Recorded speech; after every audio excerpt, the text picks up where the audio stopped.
Hey everyone, welcome. I'm so glad you could join us today. I'm Irina Chismash, Head of Marketing at Castify and the host for this webinar. Earlier in my career, I often faced a challenging question after delivering a marketing campaign. And that question was, would they have bought even if without your marketing initiatives? No matter how well armed I was with the numbers, it felt like I couldn't convince the senior management team of the incremental effect that the marketing team brought to the table. And this was incredibly frustrating.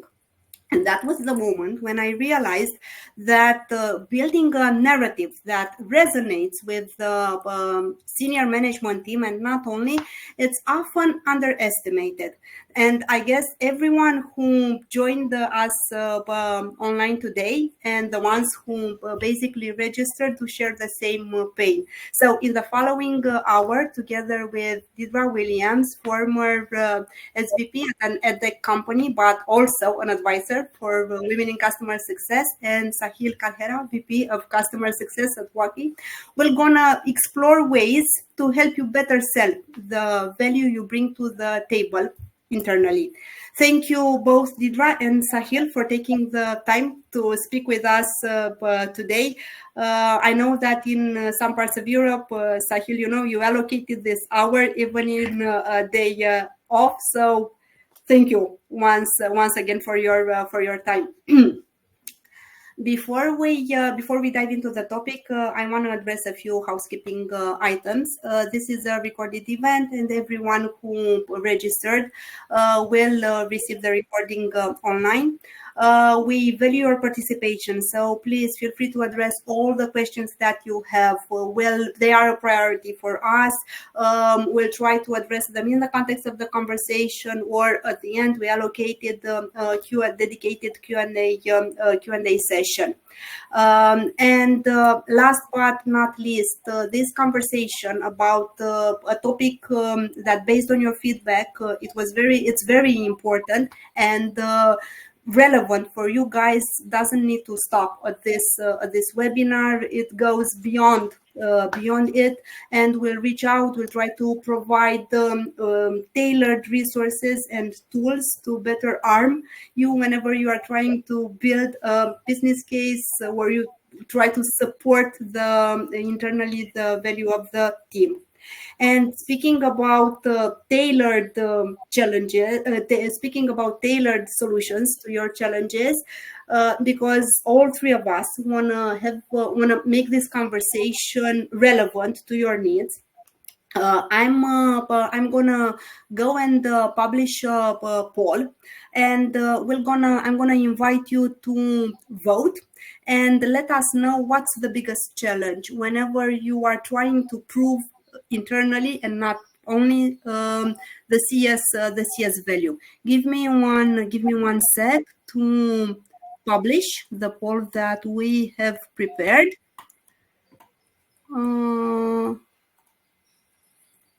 Okay, is it published? Is it published? I can see it. Yeah. Okay, perfect. You can vote. And you can check multiple options. It's not limited to it. But I don't understand, if you guys see it, why I don't see the people are voting. I'm seeing them. Okay, people are perfect. voting. Okay, perfect. Okay, we'll give it a few minutes for everyone to engage. For those of you who joined later on today, what you see on the screen is a poll. We want to have this conversation relevant for you. So we'll start the discussion by saying, okay, what's the biggest challenge when you guys are trying to prove the value of the CS team? Okay, I see Sahil is laughing, Didra is nodding. Okay, it seems that we have revenue linkage. It's hard to connect CS to revenue, leadership buy-in. resource limitation, data. I think we should have, now that I'm seeing the distribution, I think we should have limited to only one to address the biggest, or we should organize a serious follow-up session. A follow-up session to make sure that we take them one by one. A few more seconds, if you guys agree, and then we can start. I also wanna say hello to everyone. Yeah, but I also see there are about 50 people in the call, only 33 votes. So maybe the remaining 15 or so, please drop in your vote as well. I think helps quite a lot. Yeah, don't be shy, because this conversation is for everyone. So go ahead and vote. And it's anonymous. So it doesn't matter.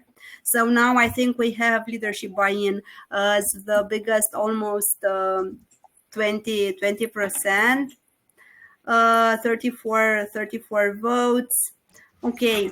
If you guys agree, I would start the conversation. And Deidre, I want to ask you, why do you think that the biggest challenge as we speak is the leadership buy-in? Not sure. I closed the poll. Not sure if the voting changed, but why is leadership buy-in so hard to get? No, thanks for that. As someone who's a customer success executive and leadership in that regard, I will count myself in that category, not because it's hard for me to understand, because I understand the strategic value of what we do. But I think that a lot of leaders, particularly within the C-suite in major corporations, even some of those that do what we do, have a hard time understanding that customer success by its very nature is strategic. We are primarily there for the interest of internal and external stakeholders. And what I mean by that is, first and foremost, we're there to ensure that our customers are getting optimal value from our solutions. But then that's the external stakeholder piece of it. From an external standpoint, internal standpoint, we have to collaborate cross-functionally with all the other lines of business. Customer success is in my opinion, in my humble opinion, the one entity that crosses all lines of business within a company. And for a leader from an executive perspective, sometimes that can be challenging to understand. You have this one organization within your organization that is almost like a superhero, because we can go in and swoop in and make sure a customer is getting the value from the solution that we provide. But we can also sit down with the product team and give them valuable insights so they can make intelligent decisions around the products and services that we offer. But for an executive leader, sometimes that's challenging to understand. So I'll stop there and see if Sahel has anything to add to that. But I think it's really because we wear so many hats, it's very difficult for leaders to sort of understand exactly what we do. And you want me to join in? Of course. I'd love to. Okay. Yeah. I think, like Deirdre mentioned, there is a lot to unpack here, also depending on which company you're working for, and especially in early stage startup, Series A, this challenge is a lot more compounded, because usually first-time founders, they have no understanding. It's sales-led, product-led, and that just brings in a very different mindset. And what I've seen over the last 8-9 years exclusively working in this space is CS always reports to sales in that sense, and is seen as a team that does support, right? That is how we get labeled day in, day out. But I also think it's probably because the narrative we have been saying over years, right? We only in CS talk about support tickets. We talk about, oh, I did 10 QBRs this quarter. Fantastic. What outcome did it bring to the company? So unless we start thinking and talking about these terms, these words that traditionally sales has been really good at showcasing the value of what they bring in, that's where I think that buy-in becomes very challenging for us to get, especially in difficult times when you're asking for resources, right? We are always seen as a cost center, but not a revenue center. So I always talk and tell first-time CS leaders, especially as well, stop talking about support metrics. Talk about the number of CSQLs you have generated. Work with your sales counterpart to showcase the deal velocity of those CSQLs, right? And that's how you build that narrative and strategic value towards your leadership team. Sahil, we're gonna Didra, go on. You wanted it to add something. You were starting saying something. No, I concur wholeheartedly. And that's one of the things that we're probably going to talk about later in the call is moving from being that cost of goods sold, which Sahel mentioned, and being more what I would consider customer success revenue led. So moving from that product led growth to that customer led growth.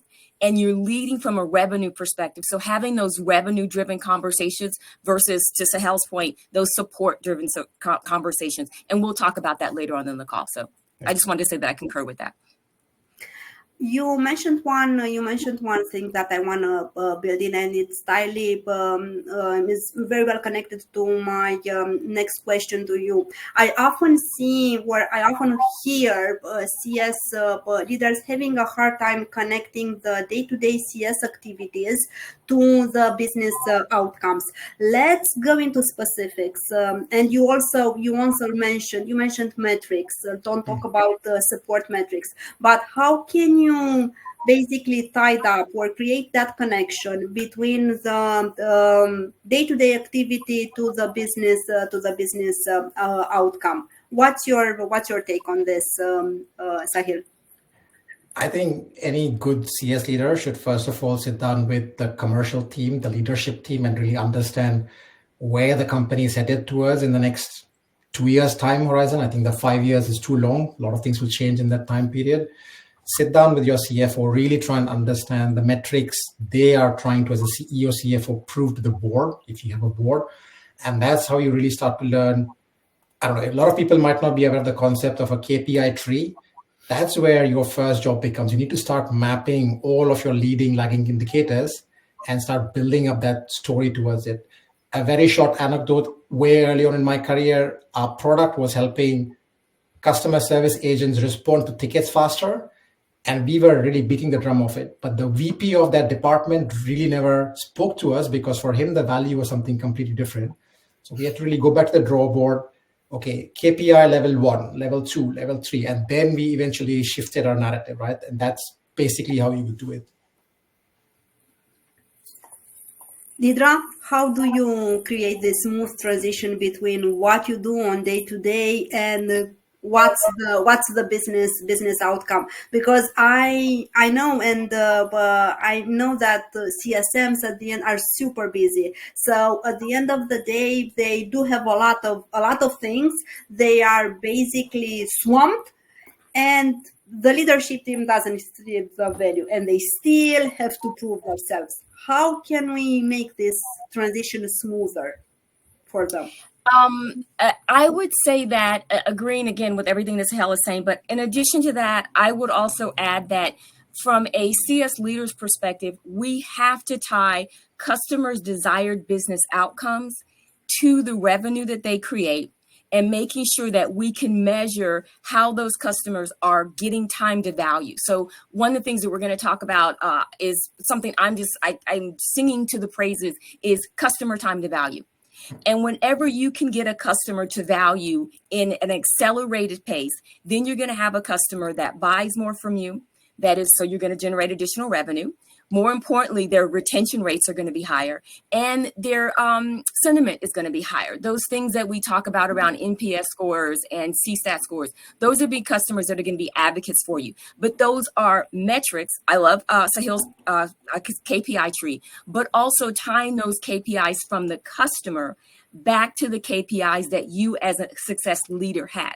So whenever your customer gets value at an accelerated rate, you're going to generate greater revenue and you're going to generate greater retention. And then those are metrics you can put on your CS dashboard that you can present to your leadership.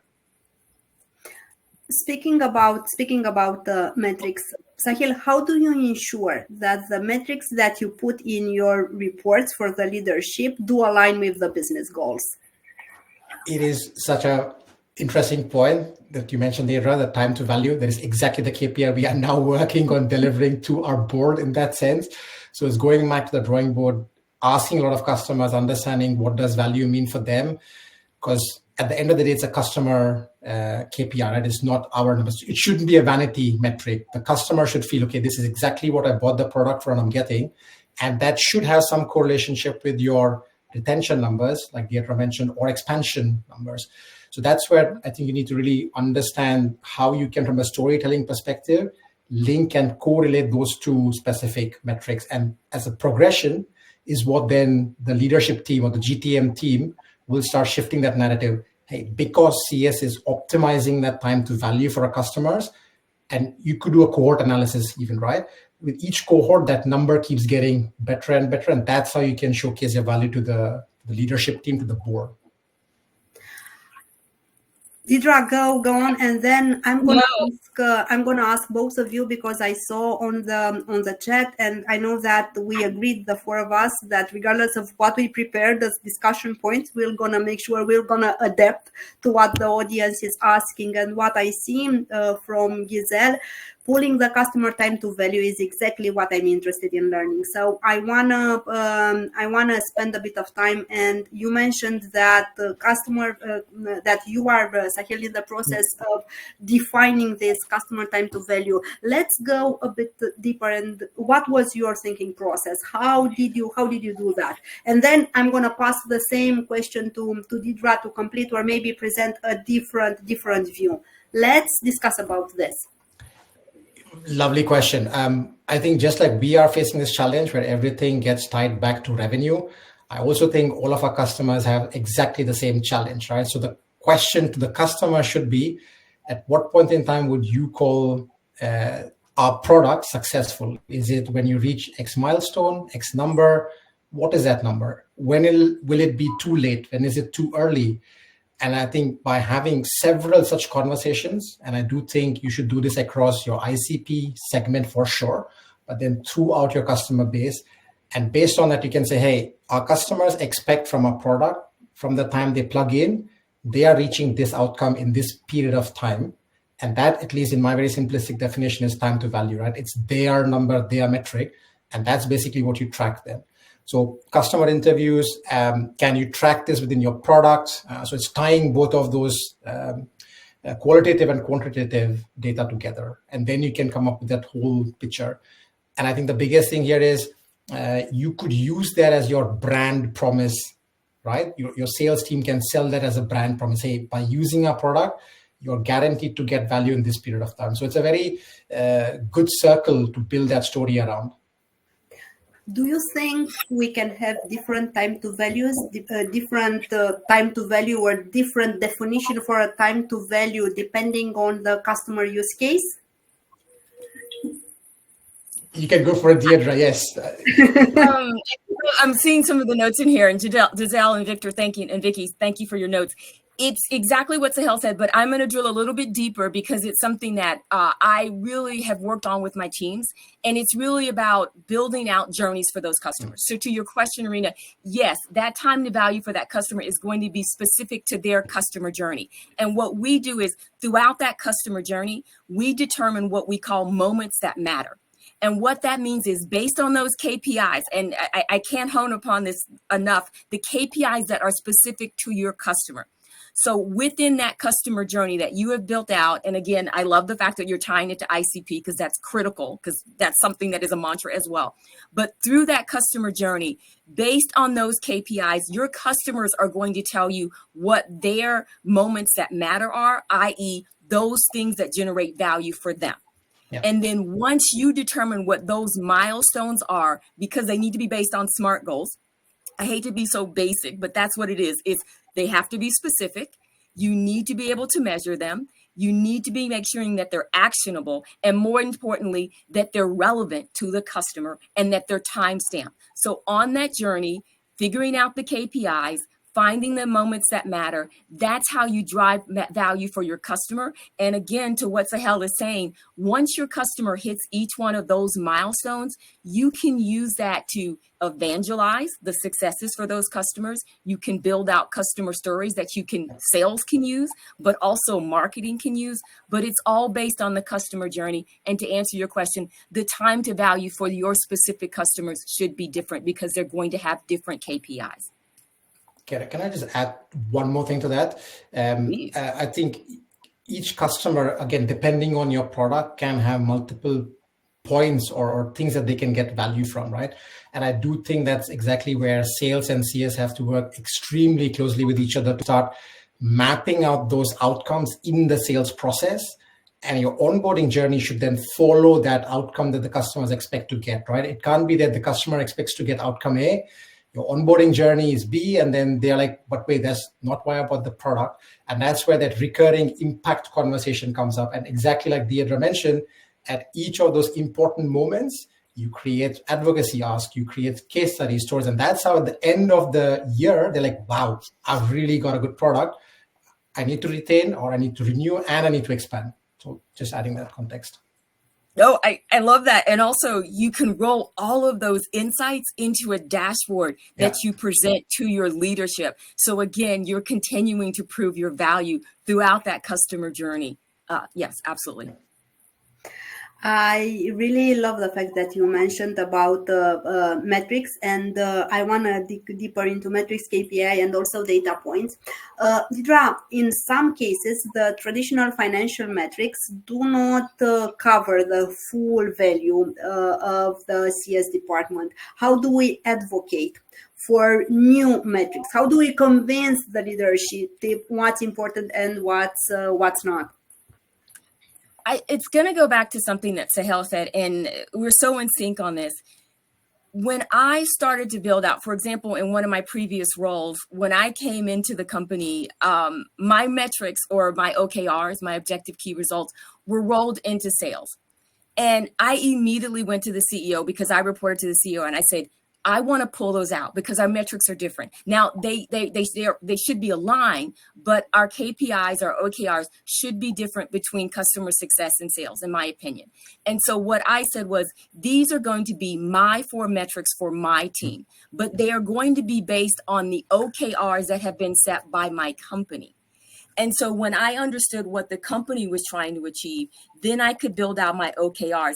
And I focused on 4 key metrics. First and foremost, it was revenue and revenue growth. So all those CQSLs that Sahel was talking about, my team had a metric tied to CQSLs. The other thing was really around adoption and utilization, but it was more around a customer engagement model, not just about making sure that the customer was using the tool, but making sure that they were engaging with the tool at the optimal level. The third metric that I really focused on was making sure that we had the ability to advocate within those organizations for our company. I was really, my team and I was really successful at getting customer stories that we could actually publish. And that was huge because, again, I talked about it earlier. When sales can get those insights, they can use them as part of their sales cycle. When marketing can get those insights, they can use them to build out campaigns. And then the fourth metric was really around making sure that our employees or my team were driving value for our customers. So those were not necessarily traditional customer success metrics, but I used those to build out dashboards, not only to present to my CEO, but it was also a Series B company. So I was presenting those metrics to my board. So I hope that kind of answered your question around driving different financial metrics than the ones that we usually see in customer success. Sahil, I want to pass this question to you as well.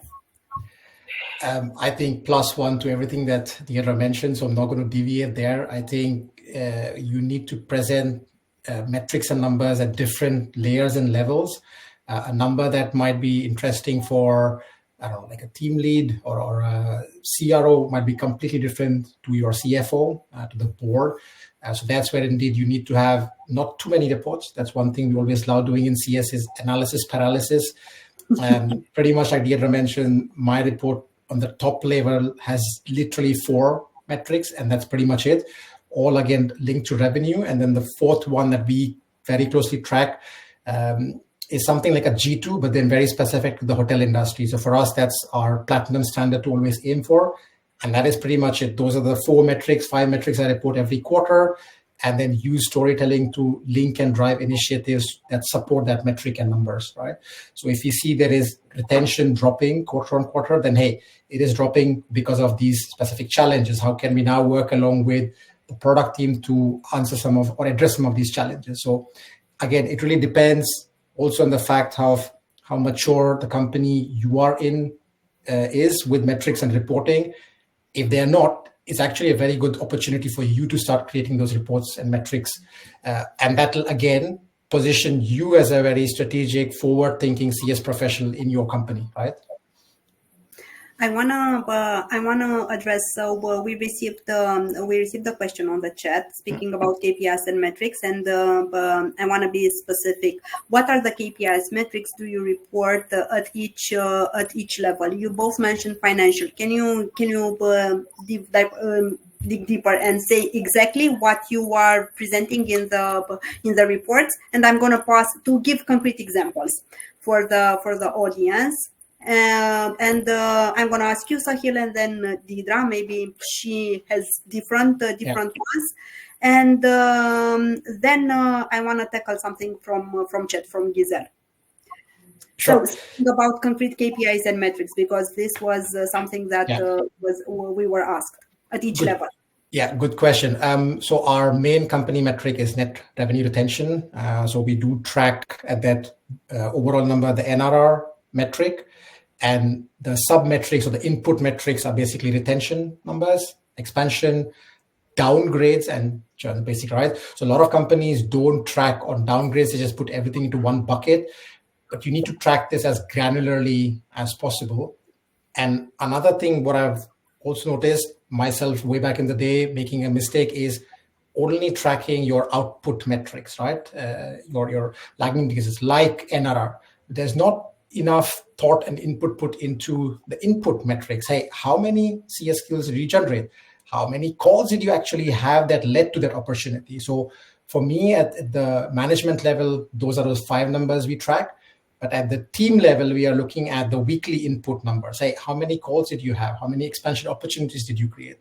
Because at the end of the day, it is a numbers game. It's a conversion funnel. If you're not going to have enough renewal calls, you might end up having churn. If you're not having enough expansion calls, you're not going to make that opportunity for your sales team, right? So that's the 2 different layers that we report on in my team.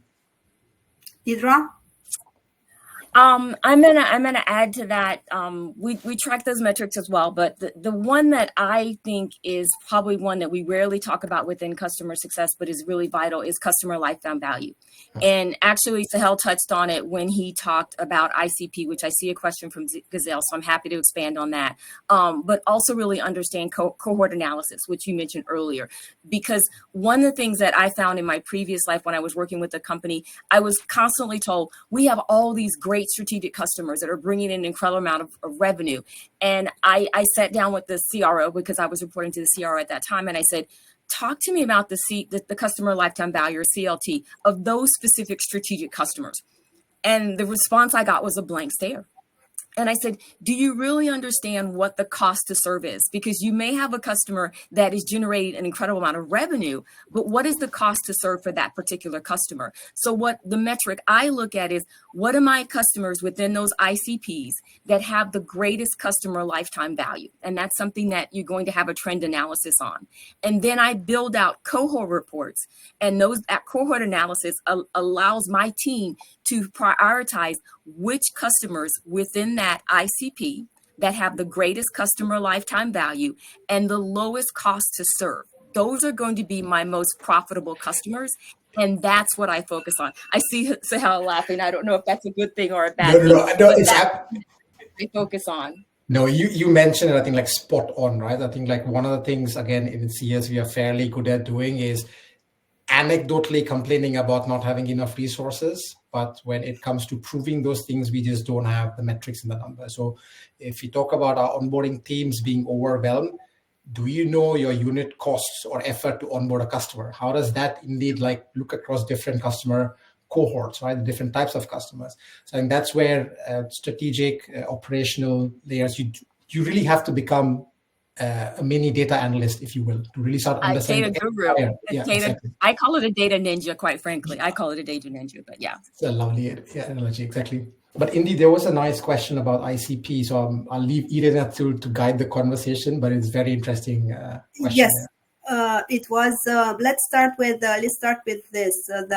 Giselle asked, "Can you address the collaboration between sales and CS, and the importance of a solid ICP and in particular during the sales handoff and the implementation. I know that it's tough topic, the ICP conversation and the alignment and the sales handover.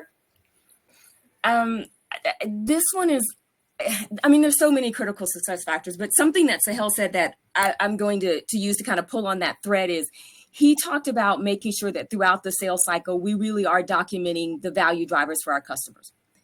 And what I think he was also going to add to that is we need to make sure that customer success is a part of the process. One of the things I did when I was working for a startup, again, going back to those resources, is I sat down with the executive leadership team and the VP of customer success. And I said, I want to build out an engagement model that's tied to the customer journey from lead all the way to the handoff and beyond. And so what we did when we built out that engagement model is we talked about areas that are owned by every single functional unit within the company. So if marketing is owning that sort of lead gen and sales is owning the sales process and so forth, where can customer success play within that particular customer journey? And I made sure that every single spot, my team had a place at the table. And so, for example, during that customer life cycle, when we're trying to identify those moments that matter or those value drivers for the customer success is sitting at the table. So by the time we have that handoff, it's a very smooth transition.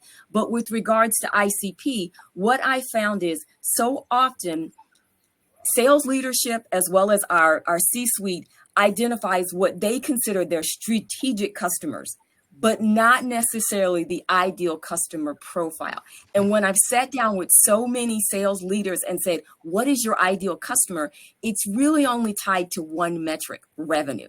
But there are so many other aspects, and I mentioned them earlier. So what I like to do as part of that collaboration is make sure that we agree on what is the ICP for the entire organization. I did that at my last role. And I sat down with the VP of sales and I said, you've already got a strategic list of customers. Let's go beyond that and say, really, within that strategic list of customers, who really are our, back to my CLT, the customer lifetime value, the customers that are lowest the cost to serve, and that can additionally drive that revenue. But it has to be a collaboration. And that is something that sales and customer success does well, but can be challenging. And I see the comment that Kyle put that he says that he's found to be a little bit of a challenge in the past. And I'll stop there. Plus one to everything I think Deirdre mentioned. I always say acquisition is easy, retention is significantly harder. What I have noticed over the last 8-9 years, ICP is always built from a acquisition perspective, not a retention perspective, right? Exactly. Meaning it's always a sales and a marketing-led effort and not a CS-led effort. I think it should be a CS-led effort. If you also look at it from a very macroeconomic point of view, VCs now are more interested also in knowing what your retention numbers are for your ICP, right? So it's no longer, hey, what's your overall NRR number? Might be horrible, but what does that look like for your ICP? Is it really good, sticky with your ideal customer profiles or not? So I think just having that, and like Deirdre mentioned, a company-wide picture. It's not ICP for marketing, ICP for sales, ICP for CS. It's ICP for the whole company. The other challenge is the buy-in from the whole organization to work with ICP, right? It's a company-wide strategy. And everyone needs to opt into it and buy into it. You can't have like one team doing a cowboy show and saying, yeah, we're not going to do this. So that responsibility and accountability sits with every single organization of the company, also including product. Like, hey, which features are we building that serves ICP? And that's exactly like Deirdre mentioned, when you start doing these analysis, you should be able to see better LTV numbers for your ICP customers. And I can also imagine, I saw somebody mention from Barbados that you're new to CS, a lot of these stuff might be basic. If you are going to go down that route, don't go into analysis paralysis. Start very simple. Go interview your customers, start mapping data of product usage over it, and create 3 buckets. Customers that are performing really well, getting a lot of value, some aren't, and then the ones who are churn. And that should basically give you a very first rough draft of what an ICP looks like. And then work with your CEO, CFO to start looking at CAC numbers, LTV numbers. And that's how you have a really good picture of who your ICP is and who you should be serving. Didra, you go on. I wanna, you go on. You wanted to say something. No, I see something that's in the chat, and you may come to it later. So go ahead, because I there's a question that around We ICP can and lead. tackle them. We can tackle them. We can tackle them now. Is it We'll. the question around sales, Deidre? Yeah, Go for it. we're laughing because we've been in this business for so long, and I don't know about you, Sahel, but I've had some really wonderful collaboration opportunities with sales, and then I've had some that I would call challenging. And I think that the question that Gazelle is posing is around who takes the lead from an ICP perspective, if I'm reading it correctly. And what Sahel said was spot on. When we built out the ICP for my last company, sales came to us and said, they didn't call it an ICP. They just said, these are our strategic accounts. And I said, that's great, but let's kind of dig a little bit deeper and really understand the cost to serve, but also the CAC, because Sahel, you mentioned that, the customer acquisition cost for those particular customers. Like, what is it costing us to acquire those customers and then retain those customers, which really gets into the customer lifetime value. And what I did was my team and we actually put together a workshop, and we said, let's talk about what our ideal customer is, because we're the ones that have to retain these customers and grow these customers, because my entire team had CQSL quota. They needed to make sure that they were identifying qualified leads, but they also had retention numbers, and they also had revenue numbers tied to renewals. So they had a lot on their plate, like Sahel said.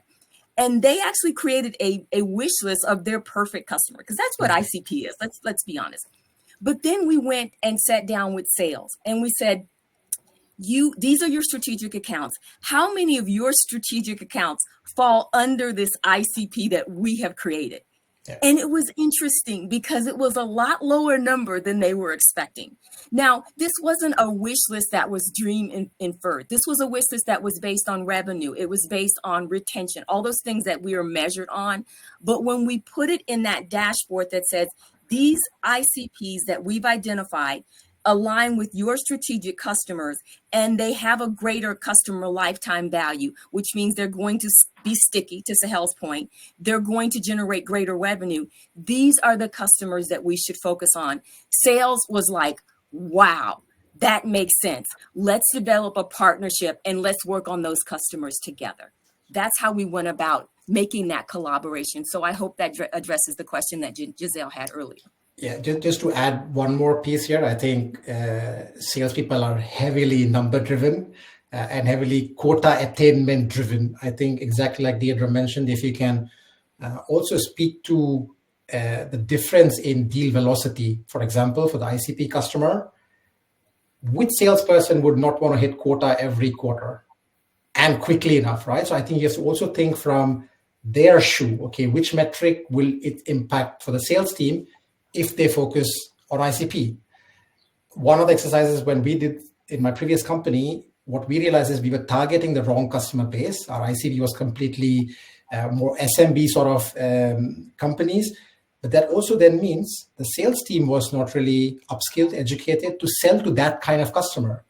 So our deal velocity was really low. So we had to actually let go of a few salespeople, get few people in who are experienced in selling into that kind of customer, the ICP. And then you could see quota attainment numbers going up, deal velocities being shorter, retention being better, right? So it's a compounding effect of that one tiny thing of alignment on working with ICP.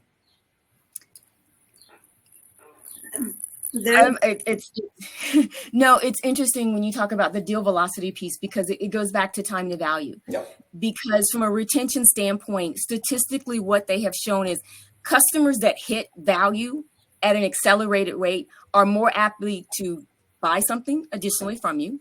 And more importantly, the retention rates are higher. So from a deal velocity standpoint, if sales sits down with you and they make sure that they've identified what the true value is through the sales process, so that by the time the customer is able to hit value, they are actually going to close more deals in a shorter sales cycle with higher revenue gains. And that's statistically been proven. And again, the cost to serve that customer is lower, because you're dealing with an existing customer versus that, cost of acquisition cost, which Sahil talked about from a CAC perspective. Sahil, I have a question for you from Danny. He mentioned how would you recommend aligning the team across ICP and customer journey in a startup where there is so much less structure, not just in processes, but in the lack of teams and separation of duty? You've been working with startups, Absolutely. I can tell you what works for me, right? Maybe there are like a lot of different ways of doing this. You do have to understand nobody's going to like the fact that somebody's coming and telling them to do things differently, right? And in the case of startups, a lot of these data points might not be there. So you have to rely on some anecdotal information and just work with what you have. And like I mentioned, right? Think about what metric matters to who. The same thing like your customers, right? You're always trying to figure out, okay, what metric matters to my customer? How can I drive value to them? Think about that from a marketing perspective. All of them are driven by MQLs. Hey, wouldn't it be nice, marketing director, if we can generate X number of MQLs? How can we do that?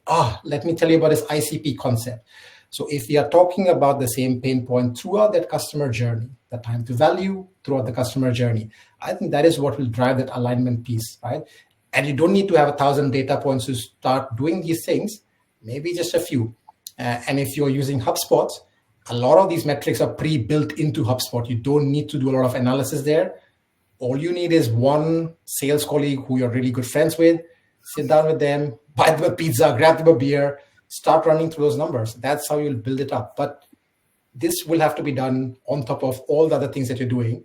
But longer term or longer time horizon, this will reduce all the crap stuff that you're doing, right? And really make you be a lot more strategic in your role. Can you mention, because it was on our list to discuss about some concrete examples of data points that are important. And I know that, and we all see a lot of metrics, but when we end up in front of the Excel, it's like, okay, and how do I get the data that I need? Or how do I improvise in order to take it? The data is something that a lot of CS people struggle with because they don't own it. The data that they have is in the intersection of marketing, sales, product, and they have to chase it. So even data ninja cannot do its magic without basically the entry information. So they need to have something. Let's start with data entry points, and then also let's discuss on how do we collect them and bring them together.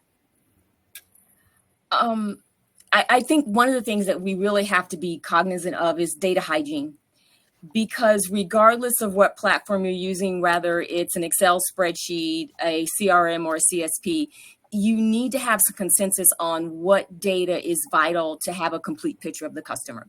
So Sahil mentioned HubSpot, and it does have a considerable amount of metrics that you can use.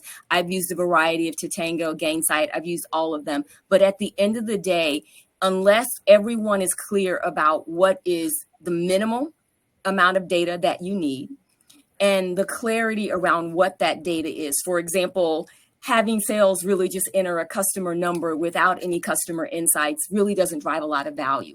But then also, if a customer success team is building out a customer journey and they're not putting in those value drivers tied to those metrics that I talked about, you're not going to get that clear 360 view of the customer. So the first thing that I say is it really starts with data hygiene and defining what that looks like. And it needs to be across the company so that consistently, regardless of what individual organization is entering that data, we all have clarity on the minimum amount of data that we need and the hygiene associated with that. So that would be the starting point for me is, data hygiene and data clarity.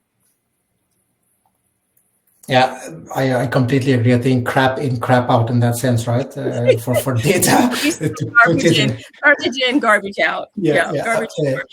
Yeah, I always call it like automated garbage is what you will get if you put in garbage data in there. But on a more serious note, I think I still have to really find a company that has got their data part really sorted out, unless you're a snowflake and then you have everything that you can imagine because they are full PLG, they don't have a CS team. But then for us mere mortals in that sense, you start where you are and you incrementally build that data point in and keep running your analysis, right? Like, again, going back to the ICP, it's not a one-time exercise. You need to revisit that every 6 months. Put it to the litmus test. Hey, are our metrics holding up against that ICP? And you keep doing it. There is no shortcut to it in that sense. No, I wholeheartedly agree with that. It can never be a one and done. It has to be a reiterative process. But so much of this is a reiterative process. And I think it's very important for those, particularly for those individuals that are new to customer success. What we're doing today, it will evolve. And that's the beauty of what we do. But there's an evolution to every single metric, every single framework, I saw someone mention success plays. Those are things that are constantly evolving, and you need to be nimble and agile in order to continue to do it successfully. Yeah. The only thing, and I'm pretty sure Deirdre will also attest to this, is don't fall into the trap of analysis paralysis. You don't need 1,000 data points. You will not be able to action all of them, right? So at some point in time, you'll probably just get trigger fatigue or data fatigue, and it's a real thing. You will not know what to action on. So don't fall into that. Think from the customer perspective, what data point you would need to drive that outcome, right? That should be your main job as a CSM. Go first, figure out those data points, work with your product team to get those data points in. The rest you can keep building throughout the process. What are your data points? What are your data points that are, or which data points are important for you, Sahil, to give an audience a starting point to something to relate? Yeah. So for us, our brand value or proposition to customers is that we generate revenue for you, right? And we can luckily track that number black and white. So for us, maybe I'm very blessed in that sense. We have a lot of those data points available to us to track. And then you start to run your own analysis to say, hey, how does that number look like for different customer segments? They've gone through this onboarding journey. Did they reach that faster? And sure, some data points we don't have it. So you go back to the product team and say, hey, these are data points we need in order to build our value proposition towards the customers.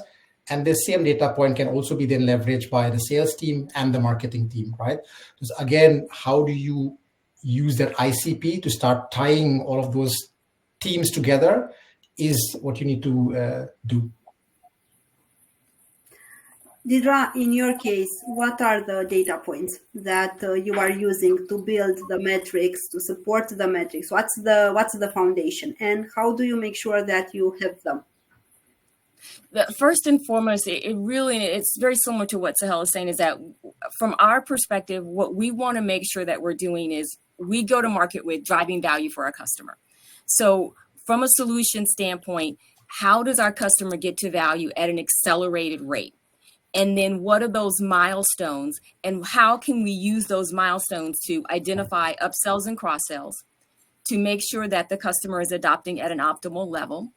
And again, more importantly, making sure that we can identify potential triggers with regards to retention and with regards to revenue growth. So first and foremost is, what are the value drivers for that customer? Because that's going to be identified by the customer, not by us. And I can't emphasize enough how important that is. The second thing is making sure that when we've identified what those drivers are, during those moments that matter, we can identify those CQSLs, which, by the way, have a higher retention or close rate than MQSLs. And that's something that we really haven't talked about, but that's very important because that drives value for customer success. And then from a retention standpoint and also a renewal standpoint, how can we make sure that what we're doing from a value perspective is meeting the customer's goals and objectives? So those are the data points and metrics that we're looking for. Yeah. And just to add to that, don't track vanity metrics like login, because it's no predictor of anything, right? Like people might log in like one day and do all the activities in your product and then like never log in for the next week. Mm-hmm. But are they getting the outcome, right? So going back to that key metric for the customer, keep tracking that. It could also be the other way around, where they log in, they do all the activities, but they're actually getting ready to churn in that sense, right? They're exporting all the data. So you need to really think about these different metrics and start layering it in. You can, but I do want to add to that, because one of the things we do look at is the distinction between adoption and utilization. Because we define a customer that is adopting is that they've actually signed on, they've received the license. However, from a utilization standpoint, what we do see as an indicator is, to your point, if they have not logged on, that's a churn risk. but then the rate at which they are actually utilizing or optimizing, and that's why I keep going back to the optimization piece. When we feel like a customer is not fully optimized or utilizing this tool, then that is a churn risk as well. And that's a metric that we also measure. So I agree with you that you can have customers that log in at an 80 to 90%, but if they're not necessarily fully like how much of a utilization are tied back to that login, what are they building out? That is also a metric that we also follow. But again, it's not necessarily a metric that I'm rolling up from a revenue perspective, but it is a potential churn risk, and it also is a retention risk as well.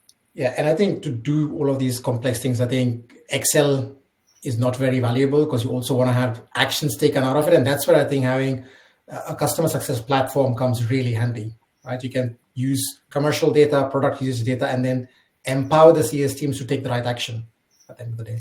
I agree with you, but I also want to be realistic because a lot of the questions that I'm seeing in the chat are around startups. And we've both worked, I've worked at startups before, and I've been a consultant with startups, and you don't necessarily have those tools and those methodologies in that framework. So from the very base level, if you've got an Excel spreadsheet and you can capture some of these data, do that. Do that. But again, I'm trying to be, I've used Power BI. I see Leah's, I love Power BI, absolutely, positively, but not everybody has that tool. And obviously Crustify, definitely.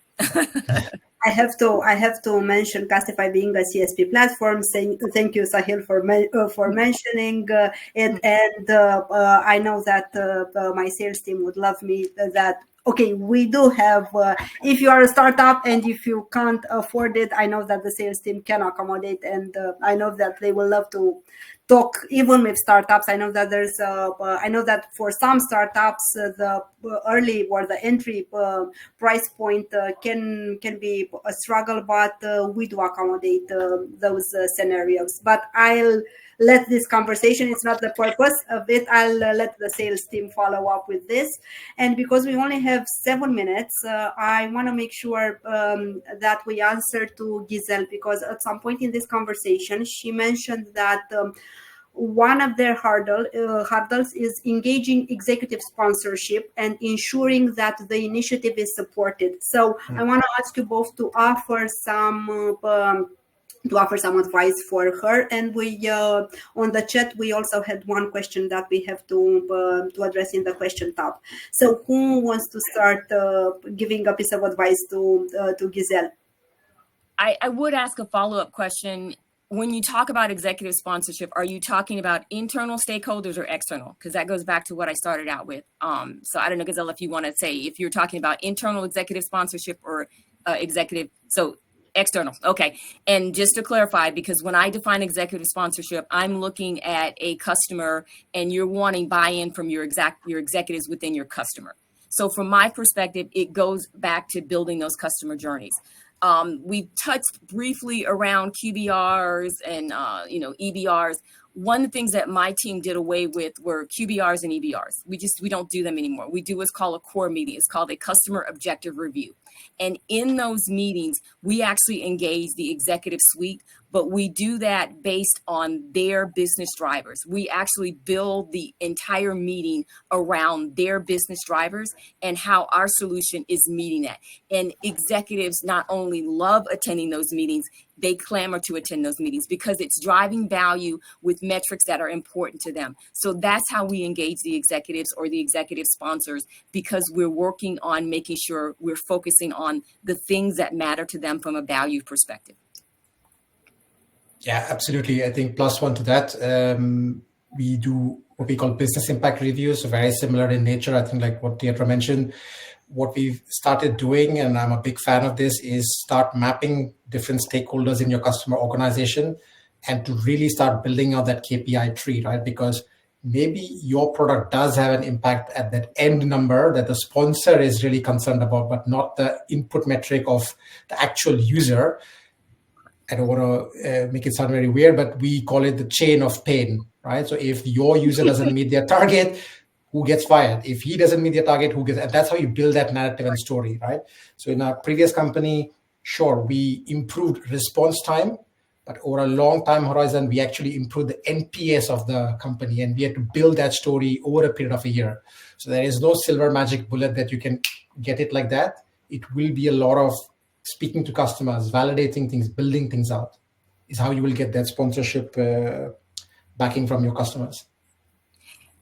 And I will add to that additionally, because one of the challenges that sales will come to customer success for is that they have a difficult time going what we consider broad and deep within an organization.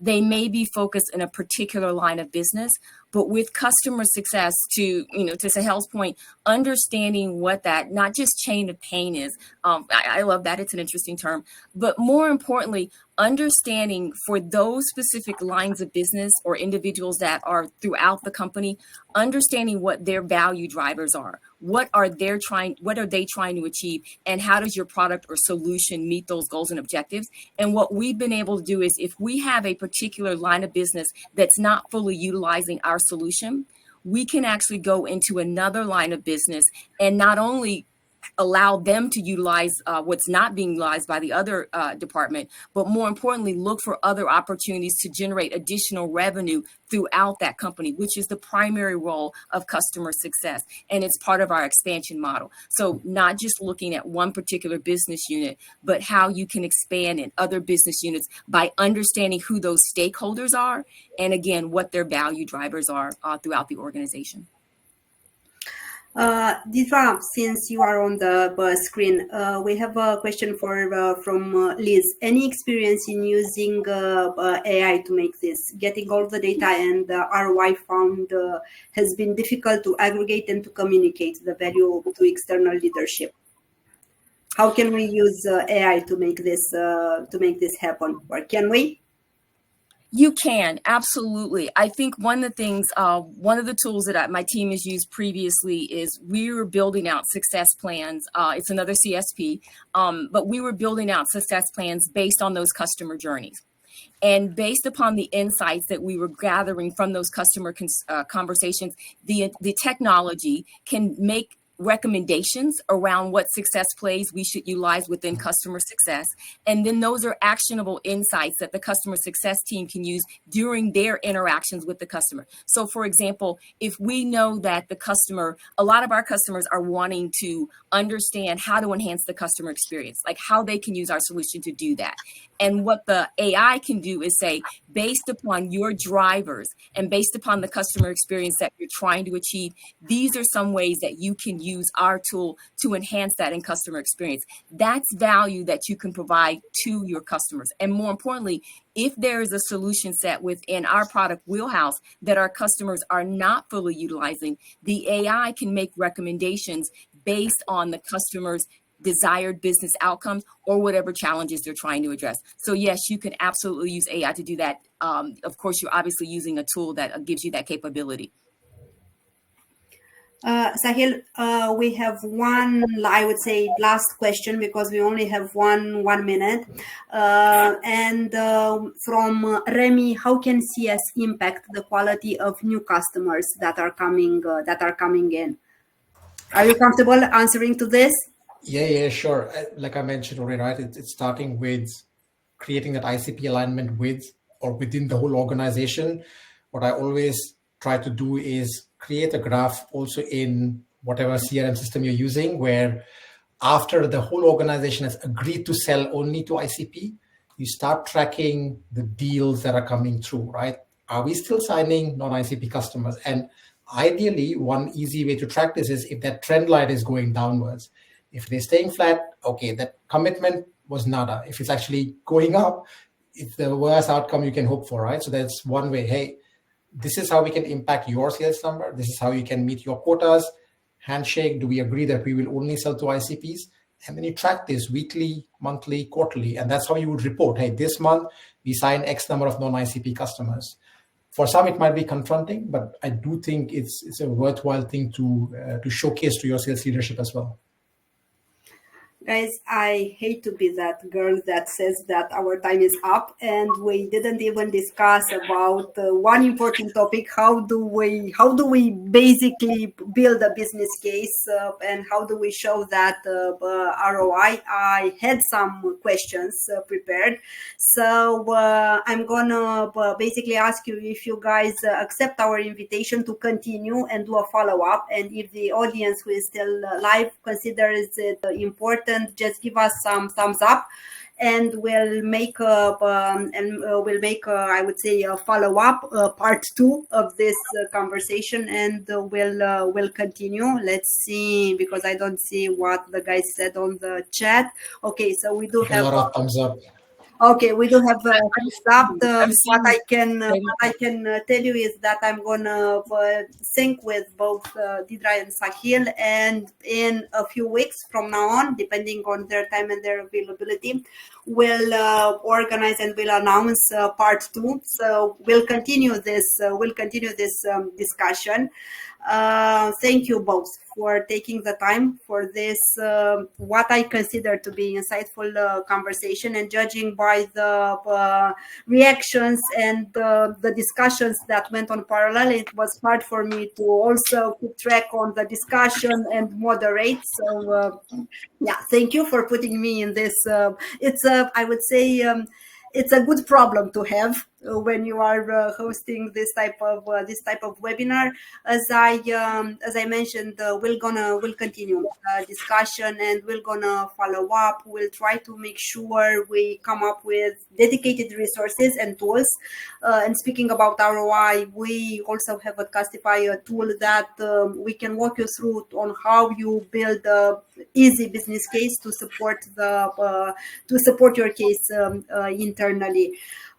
Thank you very much once again, and till next time, I would say have a good one. It was lovely speaking with both of you and engaging with the live audience. Thank you. Thank you, guys. Take care. Thank you. Bye. Bye. Bye-bye.